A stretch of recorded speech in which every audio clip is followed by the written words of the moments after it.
faut quand même rappeler que ce sujet n'est pas nouveau, puisque quand j'étais étudiant dans cette même école ici, ça faisait partie des préoccupations et des débats, mais la prise de conscience à un niveau assez large, notamment par la profession, est relativement récente, on peut le dire depuis une dizaine d'années.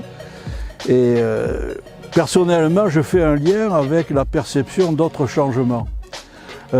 Donc la transition écologique, la motivation est pour protéger l'environnement et le consommateur, avoir les produits les plus propres possibles, mais ce changement s'accompagne aussi de la prise de conscience du changement climatique, de la mondialisation, du changement des échanges commerciaux, et également du comportement des consommateurs.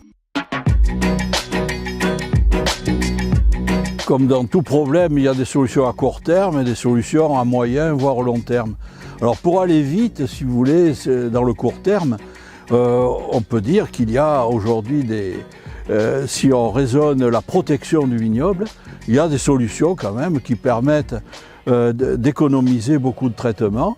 Et pour rester dans l'exemple des vignobles méditerranéens, aujourd'hui, en année normale, avec 4 ou 5 interventions phytosanitaires par an, on peut avoir un état sanitaire parfait des vignes et des raisins.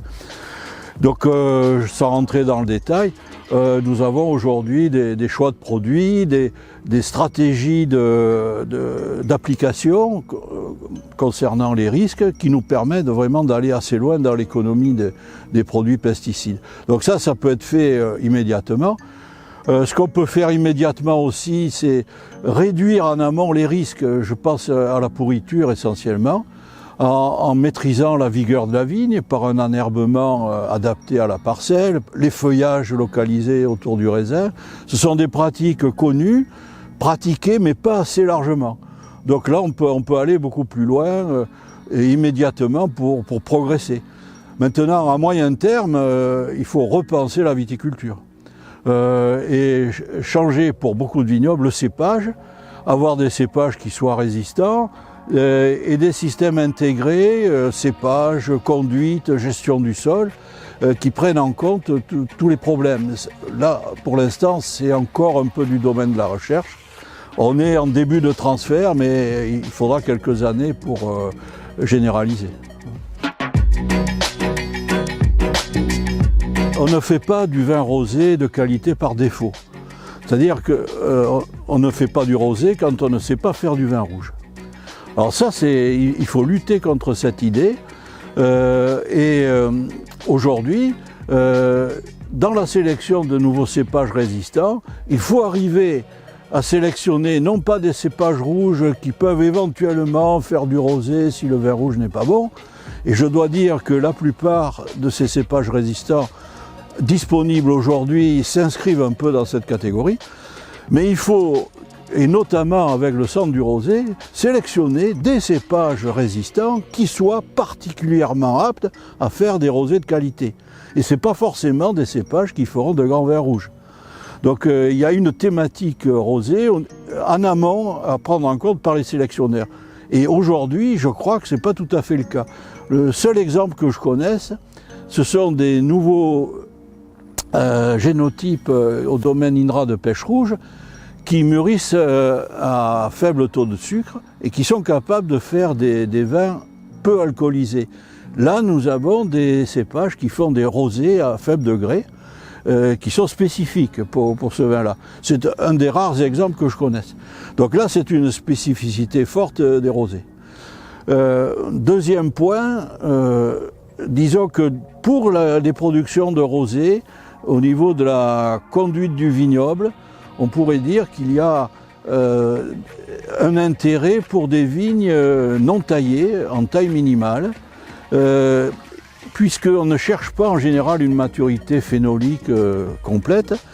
Ce modèle-là peut être intéressant et particulièrement adapté à la production de vin rosé. Il est adapté à d'autres types de production, mais il pourrait être intéressant, particulièrement pour les vins rosés. Et pour des hauts de gamme, là on rejoint un peu les grandes conclusions, des modèles comme la Vigne en Lyre ou des espaliers bien conduits.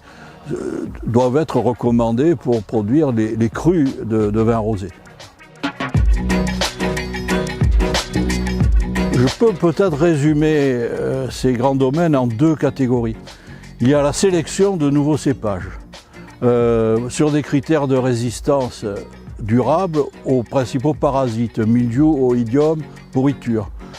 Et un deuxième thème important, qui est un thème plus complexe d'ailleurs, qui est l'intégration, c'est-à-dire partir de ces cépages nouveaux, mais choisir le mode de conduite le mieux adapté en fonction du type de vin que l'on souhaite produire et du terroir dans lequel on est. Alors ça, ce sont des études plus complexes, mais qui occupent beaucoup de chercheurs. À l'appui, par exemple, il y a des modèles qui vous permettent d'évaluer la qualité d'un vignoble, et ces modèles ont beaucoup progressé. Ça fait partie de recherches assez pointues. Concernant alors les cépages, on peut y revenir un petit peu. Aujourd'hui, grâce à la génétique moléculaire, on a pu faire beaucoup de progrès en matière de tests, et notamment de précocité de tests de résistance à ces principaux parasites. Bon, ceci étant, ces recherches de laboratoire ne peuvent remplacer les observations de terrain. Pourquoi? Bien parce que les parasites évoluent, ils ont notamment l'oïdium, ils ont une capacité d'évolution génétique considérable, et donc il n'y a que l'épreuve du terrain qui permet de voir si les gènes qu'on a sélectionnés dans les nouveaux cépages vont tenir le coup durablement. Au niveau du choix de ces gènes, aujourd'hui les chercheurs sont un petit peu divisés, il faut quand même le dire. Certains jouent plutôt sur le cumul des gènes. Plus on cumule de gènes de résistance, plus on a des chances que le génotype soit durablement résistant. Ceci n'est pas faux, mais ce n'est pas absolument démontré non plus. Et une autre stratégie, c'est de choisir les bons gènes, c'est-à-dire ceux dans les espèces sauvages que l'on connaît comme étant des gènes de forte résistance et qui sont durables depuis des millénaires. Donc il y a ces deux stratégies qui en fait se combinent maintenant et qui ont été l'objet de discussions. Ce que je peux dire, c'est que aujourd'hui, pour rester au niveau de la France et de l'INRA, il y a des génotypes, des nouveaux génotypes qui ont des gènes intéressants et certains qui sont capables de produire des vins de qualité. Donc on est en début d'un transfert important de ces nouveaux cépages.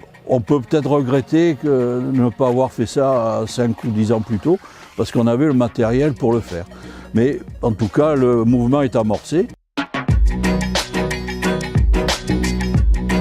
Dans une phase de changement qui est la nôtre, il est clair que la recherche est au cœur de ce changement. Il faut avoir le courage d'oublier un peu des formules classiques et de se lancer un peu dans l'aventure de nouveaux cépages, de nouvelles méthodes de culture. Donc la recherche, c'est vraiment le cœur de ce changement.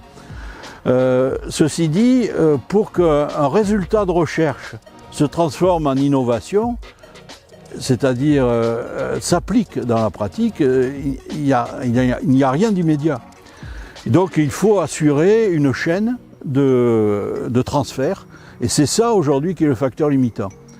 Alors, il y a bien sûr la communication, les congrès, les publications, ça c'est un peu la moindre des choses, mais au quotidien, il faut des structures qui accueillent ces innovations, qui les mettent en essai dans les conditions d'un vignoble donné, qui fassent des démonstrations et que les vignerons viennent voir sur place ce qui se passe. Je pense qu'au niveau du potentiel, on est largement sur le podium international.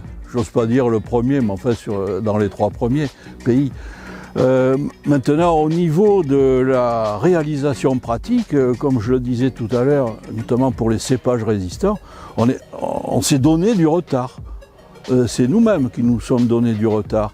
Bon, je pense que ça a été une erreur stratégique, mais on est en train de gommer tout ça, je pense. Et je pense que d'ici 2, 3, 4 ans, la France sera au top des pays en matière de durabilité. Ce qu'il faut voir aussi, c'est la grande disparité en matière d'évolution des vignobles. En France, il y a des vignobles qui pourront aller très vite vers la durabilité, vers le zéro traitement même, et d'autres qui ne pourront pas, pour lesquels il faudra attendre 10 ou 20 ans pour avoir des cépages qui le permettront. Donc voilà, il y a une hétérogénéité à gérer. Donc, il est difficile de parler de la France en général, et il faut parler des régions en France qui auront un rythme différent et qui ont des problèmes différents. Hein. Par exemple, les régions méditerranéennes ont un potentiel pour réussir la durabilité supérieure aux autres, mais il y a d'autres contraintes. Par exemple, la gestion de l'eau. Là, on rejoint le changement climatique et ces vignobles-là devront gérer l'eau et, si besoin, irriguer, alors que les autres n'en auront pas besoin probablement.